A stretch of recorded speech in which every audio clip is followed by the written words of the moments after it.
Bunker buster bomb తాజాగా తెరపైకి వచ్చిన బాంబు ఇది. ఈ బాంబులు అత్యంత శక్తివంతమైనవి.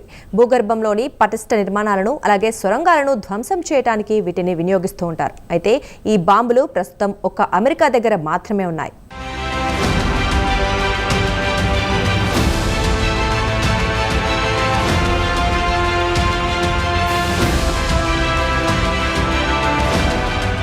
ఇజ్రాయెల్, ఇరాన్ల మధ్య ఉద్రిక్తతలకు ప్రధాన కారణం అణ్వాయుధాలే. ఇవి తయారు చేయాలంటే ఏ దేశం దగ్గరైనా యురేనియం నిల్వలు పెద్ద మొత్తంలో ఉండాలి. యురేనియం నిల్వలు ఎక్కువగా ఉండాలంటే సదరు దేశం పెద్ద ఎత్తున యురేనియం శుద్ధి కార్యక్రమాన్ని చేపట్టాలి. ఇదంతా ఒక చైన్ ప్రాసెస్. అయితే ఇరాన్ ప్రస్తుతం ఇదే పని మీద ఉంది. యురేనియం శుద్ధి కార్యక్రమానికి ఇరాన్ టాప్ ప్రియారిటీ ఇచ్చింది. కనీసం 4 అణ్వాయుధాలను తయారు చేసుకునే యురేనియం నిల్వలను ఈపాటికే ఇరాన్ పోగేసుకుందన్నది ఇజ్రాయెల్ ఆరోపణ.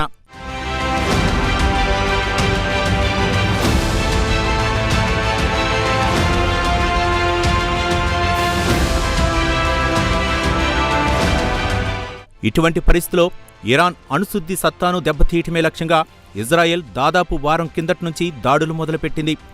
ఇందులో భాగంగా ఇరాన్లోని అనేక అణుశుద్ధి కేంద్రాలపై ఇజ్రాయెల్ డిఫెన్స్ ఫోర్స్ దాడులు చేశాయి. ఇందులో ఇరాన్లోని అతిపెద్ద అణుశుద్ధి కేంద్రమైన నతాంజ్ కూడా ఉంది.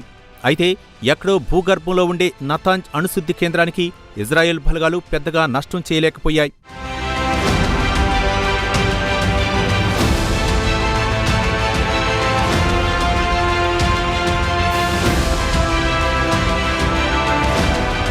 ఇదిలా ఉంటే నతాంజ్తో పాటు ఇరాన్లో మరో అతిపెద్ద అణుశుద్ధి కేంద్రం ఉంది. ఇదే ఫోర్డో అణుశుద్ధి కేంద్రం. కాగా భూమికి అత్యంత లోతున ఫోర్డో అణుశుద్ధి కేంద్రాన్ని నిర్మించారు. అంతేకాదు నిర్మాణం కూడా ఎంతో పటిష్టంగా ఉంటుంది. అయితే ఫోర్డో అణుశుద్ధి కేంద్రాన్ని లక్ష్యంగా చేసుకోవాలని ఇజ్రాయెల్ బలగాలు ఎప్పటినుంచో అనుకుంటున్నాయి. అయితే ఫోర్డో అణుశుద్ధి కేంద్రాన్ని ధ్వంసం చేయటం ఇజ్రాయెల్కు అంత సులభం కాదు. ఒక్క మాటలో చెప్పాలంటే ఇజ్రాయెల్ స్థాయికి మించింది ఈ ఫోర్డో అణుశుద్ధి కేంద్రం.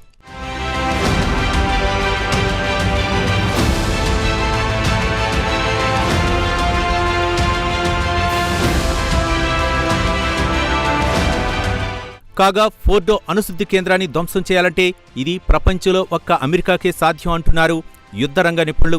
అమెరికా అమ్ముల పొదిలో ఉన్న బంకర్ బస్టర్ బాంబులను ప్రయోగించాల్సి ఉంటుందని నిపుణులు పేర్కొన్నారు.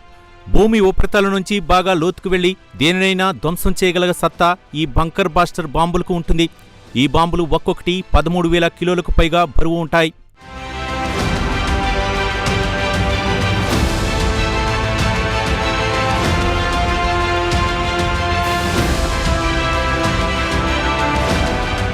ఇదిలా ఉంటే బంకర్ బాస్టర్ బాంబులతో ఫోర్డో అణుశుద్ధి కేంద్రాన్ని ధ్వంసం చేయాలంటే స్వయంగా అమెరికాయే రంగంలోకి దిగాల్సి ఉంటుంది.